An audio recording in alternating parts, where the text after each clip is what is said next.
Hey guys, welcome back to Free Car Repair. Our mission here at the garage, guys, is to save you as much money as we can. That's why we make these absolutely free videos. Let's go ahead and start on it now. Specifically, guys, demonstrate on that 2012 Ford F-150. But even if you have a different year, that generation, the video may be helpful. We're going to go ahead, guys, and open the fuse box that's located right under the hood. When you open the hood, right above the radiator, you have that fuse box. When you open it, you will face it that way. And by us taking the picture, you can clearly, guys, actually see where things are located. Those are the relays. Fuses are right here. Now, these fuses and relays could be really expensive. That's why we decided to put a link in the description of the video below, and you can see where you can get them from at a good price. Before we continue, let us tell you why it's super important to test the relays and fuses.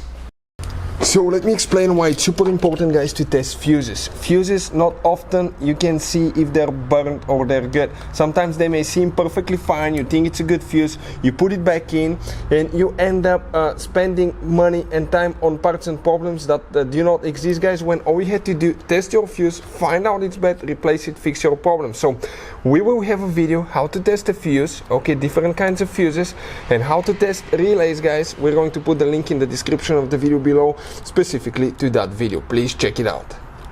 So if you guys come right here in that fuse box, fuse panel right here, that fuse row, and if you come from the very left side, even if you have a missing fuse, you count it 1, 2, 3, 4, 5. That fuse is known as fuse 45 10M fuse.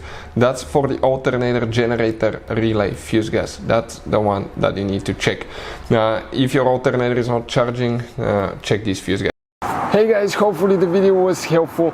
If you have any questions, don't hesitate to let us know. Leave a comment below. We'll try to make a video for your specific problem. Like, subscribe, comment, let us know what you think. And guys, by the way, we have more than 19,000 free repair videos on our YouTube channels, videos that can save you thousands of dollars in repairs. Thank you for watching and see you next time.